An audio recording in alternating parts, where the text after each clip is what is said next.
انتخابی نشان سے محروم تحریک انصاف پر پارلیمانی سیاست کے دروازے بند ہو گئے۔ قانونی ماہرین کے مطابق الیکشن رولز 2017 کے مطابق آئندہ انتخابات میں آزاد امیدوار کامیابی کی صورت میں اسی سیاسی جماعت میں شامل ہو سکیں گے جسے الیکشن کمیشن نے انتخابی نشان جاری کیا ہوا ہے۔ رولز کے تحت تحریک انصاف کے آزاد امیدوار کامیابی کی صورت میں تحریک انصاف میں شمولیت اختیار نہیں کر سکیں گے۔ خیال رہے کہ انٹرا پارٹی الیکشن پارٹی آئین کے مطابق نہ کرنے پر تحریک انصاف سے انتخابی نشان واپس لے لیا گیا اور سپریم کورٹ کے فیصلے کے بعد تحریک انصاف انتخابی دور سے باہر ہو چکی ہے۔ تحریک انصاف کے امیدوار آزاد حیثیت سے انتخابات میں حصہ لے رہے ہیں۔ انتخابی دور سے باہر ہونے کے بعد تحریک انصاف پر پارلیمانی سیاست کے دروازے بھی بند ہو رہے ہیں۔ اس حوالے سے الیکشن رولز 2017 کے سیکشن 94 کے مطابق آزاد امیدوار 3 روز میں سیاسی جماعت میں شمولیت کا اعلان کرے گا۔ اسی رولز 94 میں وضاحت کی گئی ہے، سیاسی جماعت کا مطلب وہ جماعت ہے جسے الیکشن کمیشن کی جانب سے انتخابی نشان جاری کیا گیا ہو۔ الیکشن رولز کے مطابق آزاد امیدوار اسی سیاسی جماعت میں شمولیت کرے گا جسے الیکشن کمیشن کی جانب سے انتخابی نشان جاری کیا گیا ہو، اور تحریک انصاف کو انتخابی نشان جاری نہیں کیا گیا، اس لیے جیتنے والے عمران روز کا تحریک انصاف میں شامل ہونا ممکن دکھائی نہیں دیتا۔ دوسری جانب سابق secretary election commission Qamar Dilshad کے مطابق P T I election act کی دفعہ 203 کے مطابق الیکشن کمیشن میں باقاعدہ رجسٹرڈ سیاسی جماعت کی حیثیت سے ریکارڈ پر موجود ہے۔ البتہ الیکشن ایکٹ کی دفعہ 209 کی خلاف ورزی کی وجہ سے انتخابی نشان سے محروم ہے۔ انتخابات کے نتیجے میں تحریک انصاف کے آزاد امیدوار آئین کے آرٹیکل 51 اور 106 کے مطابق پی ٹی آئی میں شمولیت اختیار کرنے کی کوشش کریں گے، کیونکہ انہوں نے کاغذات نامزدگی میں پی ٹی آئی سے وابستگی کا ذکر کیا ہوا ہے۔ تحریک انصاف کے امیدوار سلمان اکرم راجہ نے برملا اعتراف کیا کہ انہوں نے کاغذات نامزدگی کے فارم پر خود کو تحریک انصاف کا امیدوار لکھا ہے۔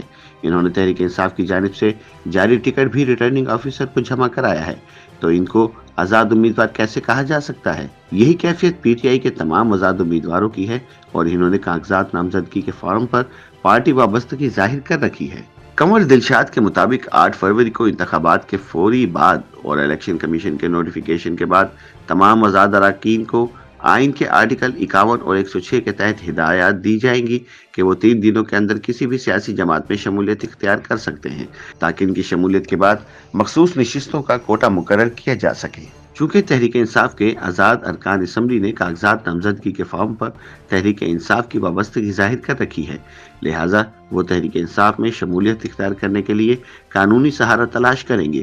تحریک انصاف نے اگر قانونی جنگ کا فیصلہ کر لیا کہ چونکہ ان کی پارٹی الیکشن کمیشن میں قانونی طور پر رجسٹرڈ ہے، لہٰذا آزاد ارکان کو تحریک انصاف میں شمولیت کی قانونی طور پر اجازت دی جائے، تو سپریم کورٹ اس موڑ پر اہم ترین فیصلہ کرنے کی پوزیشن میں ہوگی۔ تب تک آئینی بحران برقرار رہے گا اور قومی اسمبلی اور صوبائی اسمبلیوں کے اجلاس نہ ہو سکیں گے۔ اگر سپریم کورٹ نے آزاد ارکان کو تحریک انصاف میں شمولیت کی اجازت دے دی تو حکومت سازی میں ان کا اہم کردار ہوگا۔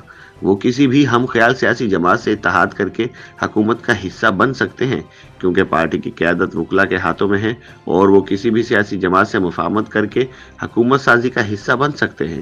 قائد ایوان اسپیکر اور ڈپٹی اسپیکر کے انتخابات کے لیے آزاد ارکان اسمبلی کا اہم کردار سامنے آئے گا۔ موجودہ سیاسی ماحول میں اگر الیکشن نتائج میں تحریک انصاف کو اکثریتی ووٹ مل بھی جاتے ہیں تو قائد ایوان کے انتخاب کے لیے 166 ارکان کی حمایت حاصل کرنا ضروری ہے۔ بظاہر تحریک انصاف کی اپنی ماضی کی پالیسی کی وجہ سے ان کو اتحادی نہیں مل سکیں گے، اور امکان ہے کہ حکومت بنانے کے لیے ایم کیو ایم بلوچستان، عوامی پارٹی، استحکام پاکستان پارٹی اور 3 درجن سے زائد دیگر آزاد ارکان پاکستان مسلم لیگ نون کے ساتھ اتحاد کر کے قائد ایوان منتخب کرانے میں کامیاب ہو جائیں گے، لیکن ایسی حکومت کمزور بنیادوں پر کھڑی ہوگی اور آئے دن تحریک عدم اعتماد کا خدشہ رہے گا۔ آئین کے مطابق تحریک عدم اعتماد کو آزمایا جا سکتا ہے۔ اگر تحریک عدم اعتماد کے ذریعے آنے والی حکومت گرا دی گئی تو پھر ملک میں معاشی، سیاسی، خارجی اور داخلی اثرات سے معیشت کو ناقابل تلافی نقصان پہنچے گا۔ ممکن ہے کہ سیاسی نظام کو ہنگامی حالات کی صورت میں لپیٹ ہی دیا جائے۔